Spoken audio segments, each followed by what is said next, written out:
सोरनिबा राजनितिक लाबालाबनि थाखाय गादिया गेदेर नङा सोरनिबा राजनितिनि षड्यन्त्र खालामनानै सोरनिबा आन्दाराव थानानै खामानि मावनाया गेदेर नङा नोंथांमोननि इयुन जेनेरेसनखौ जुदि सानदोंबा नोंथांमोना नोंथांमोननि फिसा फिसौखौ जुदि सानदोंब्ला जोङो सोमावसारलांबाय थागोन आरो मोनद' हारिनि एसटिनि बिरेखायै जोङो गसंगोन बेनो जोंनि खुलुमबाय आंनि मुङा मुस्रिब बर'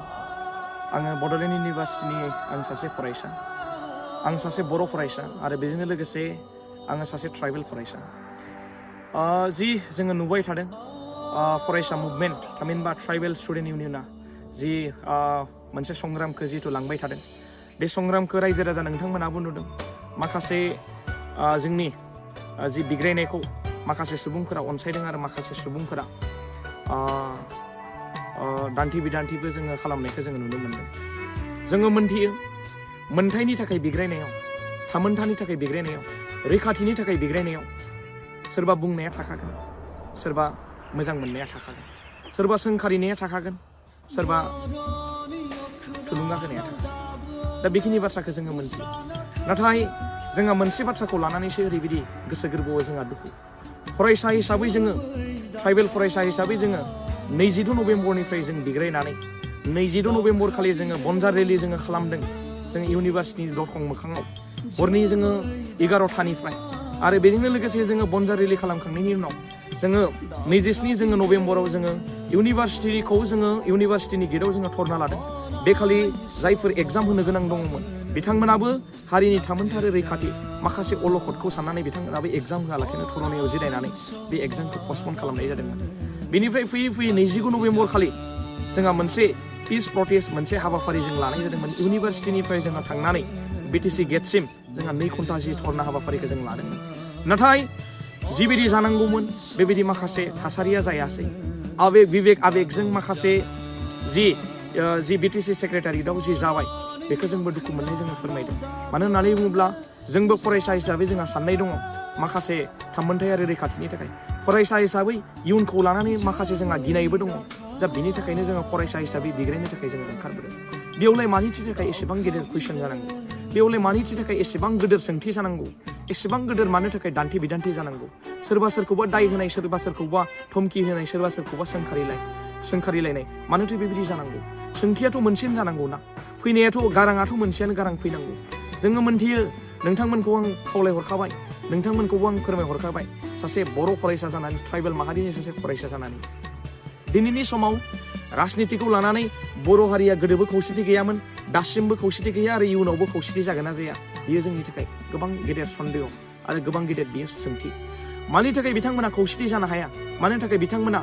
हारि आरो थामोन्था रैखाथिनि थाखाय मोनसे स्टेटमेन्टखौ मोनसे गारांखौ बिथांमोना दैथायहरनो हाया बेबो जोंहा जोबोद गिदिर कुइसन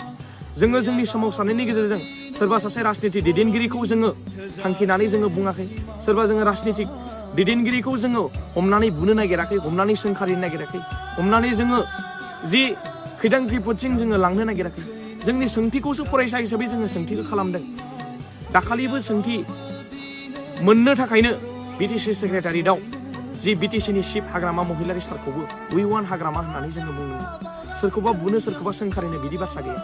दिनैनि समाव नोंथांमोनाबो साननांगोन हाग्रामा महिलारि सारखौल' जोङो रायबाय थादों बिदि बाथ्रा जोङो माब्लाबो जों बुंनो सानाखै सार बिथांखौबो जोङो रेसपेक्ट होयो नाथाय जोंनि जायफोर मन्त्रि एमएलए दङ उरखावगोरा सारनिफ्राय लानानै सरन बर' सारनिफ्राय लानानै बिदि जोंहा गबिन्द बसुमतारी सारनिफ्राय लानानै रोंगोरा सारनिफ्राय लानानै लरेन इस्लारिनिफ्राय सारनिफ्राय लानानै जि जोंहा सानै एमपि दङ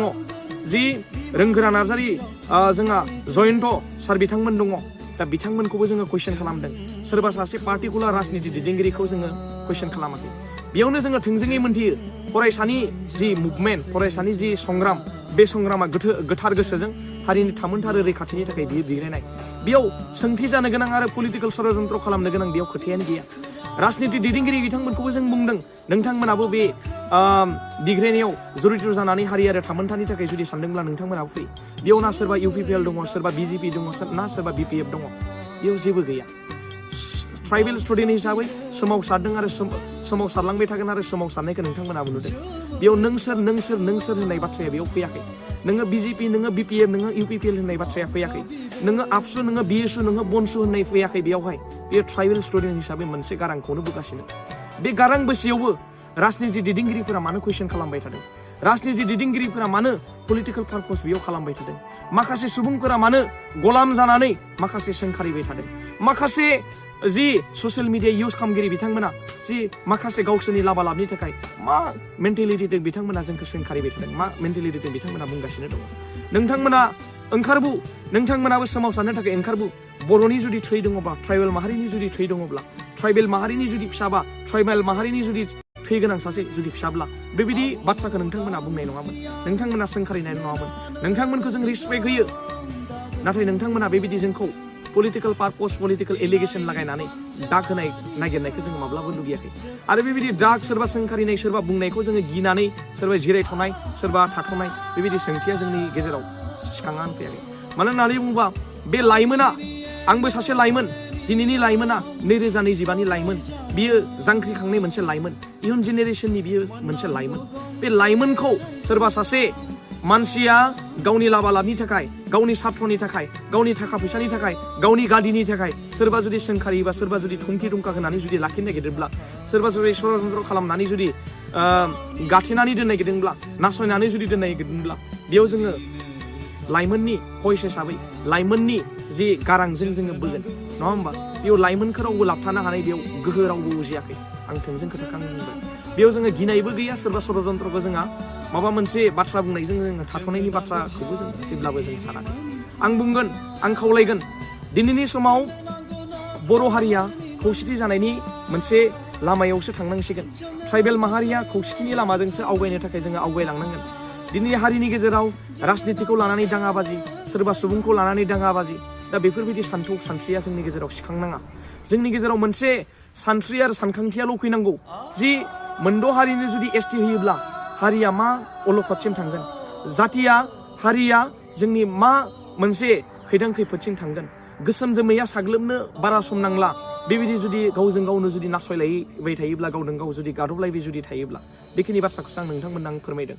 आरो नोंथांमोनाबो साननो हानाय गियान दङ, नोंथांमोनाबो इयुन जेनेरेसनखौ नोंथांमोनाबो नुहरदों। आरो बिनि थाखायनोथ' जोङो फरायसा हिसाबै गसंदों। आरो बे मुभमेन्टआव, बे सोमावसारनायाव फरायसा हिसाबै बे सोमावसारबाल' जाया, दिनै गासैबो रायजोफोरा ओंखारबोनांगोन, लाइमोनफोरा ओंखारबोनांगोन। ओंखारबोनानै सोमावसारनायखौ जोङो थोंगोरै जोङो सोमावसारनांगोन। बेयाव राजनितिकनि जोङो बेले बेजे जायालासिनो, माबा मोनसे माहारियारि आफादखौ बेले बेजे खालामालासिनो, मोनसेल' खौसेथिजों जोङो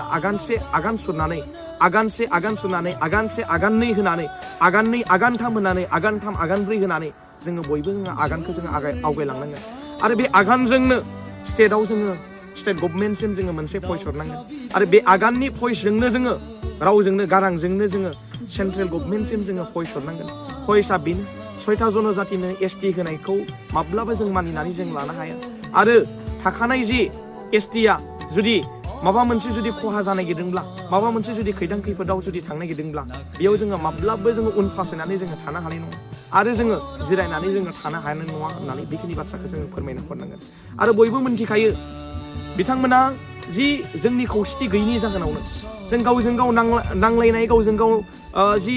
गादबलायनाय आरो गावजों गाव दान्थे बिदान्थेयावनो गुबुन हारिनि मानसिफोराबो सोलो मोन्दों। गुबुन हारिनि मानसिफोराबो जोंनि गेजेराव माखासे स्कपखौ लानो नागिरदों। बिथांमोना एसटि दाबिनो सोलो मोन्दों। एसटिखौ दाबिनानै बिथांमोना जि जोंनि बे हालामाव, जोंनि बे रायजोआव बिथांमोनाबो रायजो जानो बिथांमोनाबो लुगैदों ग्रोम ग्रोमै। जोङो हारि हिसाबै जोंहा मोनसे हारिसिम जोंहा मोनफैबाय। गोदो गोदायनि बाथ्राखौथ' बुंनाङा। गोदो गोदाय जोंनि हारिखौ गोबां मुगैयोमोन, गोबां नासयोमोन, गोबां गादबोमोन। जोंनि हारिखौ माबायदि नोजोरजों बिथांमोना नायोमोन। सोरबा सामु जाग्रा, सोरबा जुमायफोरदो गोदोनानै थाग्रा जाति, माबा अमा बेदर जाग्रा जाति। दा माखासे हिसाबै जोंनि हारि आरो जातिखौ बिथांमोना नेवसियोमोन। बेखौ जोङो नुनो मोनो। जारिमिनानो बुङो बेखौ, आंनि बुंनाय बाथ्रा नङा बियो, जारिमिनानो बुङो। दा बिनिखायनो नोंथांमोना साननांगोन दि दिनैनि समा सोरखौबा सोंखारिलायनाय, सोरखौबा बुंनायनि बाथ्रा जेबो साननायनि सम नङा। दिनैनि समा जाबाय राजनिति दैदेनगिरिफोरा मोनसे टेबोलाव जिरायनानै ज'हैनो मोनसे स्टेटमेन्टखौ होनाय। जोङो फरायसा हिसाबैबो, हारि हिसाबैबो मोनसेल' बेन्दोङाव थानानै, मोनसेल' लामाजों आगान सुरलांनानै मोनसेल' गारांखौ होनाय आरो मोनसेल' स्टेटमेन्टखौ लाखिनाय, बेफोरबायदिसो जोङो जानांगौ। आरो जों बुंदों जि जोंनि हारि समाजनि गेजेराव साननो हानाय नङा, साननो गोरों गोबां मानसिफोर दङ। नाथाय पलिटिकेलनि गादिनि थाखाय सोरबा सोरनिबा बिरुद्धे, सोरनिबा मोनद' हारिनि एसटिनि बिरुद्धै बुंगोन आदिबासियानो भट होनाय नङा सोरबा राजबंसियानो भट होनाय नङा सोरबा उमुगानो भट होनाय नङा नङा होमबा माखासे कुइसना बिथांमोननि गेजेरावबो सिखांदों जोङो मोनथियो फरायसा हिसाबै मोनथियो भट नाङा नङा बिथांमोननिखौबो नांगौ जों मोनथियो मानो होननानै बुङोब्ला जोंनि जि बिटिसि सेक्रेटारियेटआव जोंनि बर'फोरानो बेखौ राजत्व खालामनानै खुंगासिनो दङ जोंहा बिटिआरआव नङा होमबा नाथाय दुखुनांथाव बाथ्राया बेसो जोंहा बिखा फोदाननानै खुगा बेखेवनानै गुवारै बाथ्रा बुंनो हानाय राजनिति दैदेनगिरि रावबो जोंहा गैया बेसो जोंहा गोबां गेदेर जोंहा कुइसन बिथांमोना हयथ' मबेबा मोनसे बेन्दोङाव थानानै बाथ्रा बुंनो हायाखै बेखौ जोङो मोनदांनो हादों नाथाय बिखा फोदाननानै खुगा फुवारनानै जोंनि हारि आरो थामोनथानि रैखाथिनि थाखाय जुदि नोंथांमोना जुदि बाथ्रा बुङोब्ला नोंथांमोनखौ मानो जोङो अनसायालासिनो थानो नोंथांमोनखौनो भट होनानै जोङो देरहाहोदों आरो भट होनानैनो जोङो देरहाहोबाय थागोन नाथाय नोंथांमोना बे मोनद' हारिनि एसटिनि बेरेखायै मानोथो थाखाय बाथ्रा बुंनो हायाखै बेसो जोंहा कुइसना सिखांदों आरो आं रायजो राजा नोंथांमोनखौ आं खावलायनो लुगैगोन दिनैनि समाव एना एनि सानलायनो गोनां बाथ्रा गैया सोरनिबा बाथ्राखौ लानानै सोरनिबा बाथ्राखौ बिजिरनो गोनां बाथ्राया गैया जोंहा थांखिया मोनसेयानो जानांगौ आरो थांखि मोनसे बायदिनो जोङो आवगायलांनांगौ जोङो नुदों एनअसि होनायनि गेजेरजों जि जोंहा जि 6.5 आरो 6.6आव जोंहा नुनो मोनदों जि सेन्ट्रेल लेभेलाव जिहेतु जि स्टेटास दङ बे स्टेटासा समान जाहैगोन आरो बोखावजायै गवालपारायाव बिटिसिनिफ्राय माबायदि एनअसि हरनानै जि एसटि मोनद' हारिनि जि एसटि होनायनि जि मान मर्यादाखौ बिथांमोना जि लाखिनो नागिरदों बेखौबो जोङो नुनो मोनदों दा बेनिखायनो आं नोंथांमोनखौ आं खावलायदों दिनैनि सानाव मोनसेनि साननांगौ जेबो गैया फरायसाफोरा बिग्रायनो फैदों फरायसाफोरखौ अनसाय फरायसाफोरखौ रैखाथि हो फरायसाफोरखौ थुलुंगा हो फरायसाफोरखौ जांख्रिखांहो हारि आरो थामोनथानिख्रुइ राजनितिकआ देरसिन जानो हाया हारि आरो थामोनथा रैखाथिनिख्रुइ रां रुफाया देरसिन जानो हाया धोन सम्पतिया देरसिन जानो हाया आं बेखौनो आं थोंजोङैनो आं बुंबाय आं फरायसा हिसाबै आं नोंथांमोनखौ आं खावलायनो लुगैगोन दिनै जोङो मोनसे प्लेटफर्माव थानानै फंसे फंनै जोङो बाथ्रा बुंदों बे फंनै बाथ्रायाव माबा मोनसे गोरोन्थिबो जानो हागौ बे गोरोन्थिखौ नोंथांमोना नुयोब्ला जोंनो थुलुंगा हर नोंथांमोना बुजाय नोंथांमोनजों जोङो टेबोल चेयाराव जिरायनानै नोंथांमोननि थुलुंगा लानानै जोङो दावगालांनो थाखाय रेडि आरो बेजोंनो लोगोसे जोङो गारां बोनानै जे मोनद' हारिनि एसटि होनायनि जे बेरेखायै जोङो गसंनो थाखाय रेडि आं बेखौ आं खावलायहरदों आरो आं खावलायनो लुगैगोन सोरबा बुंदों सोरबा धमकि होदों जि उमुक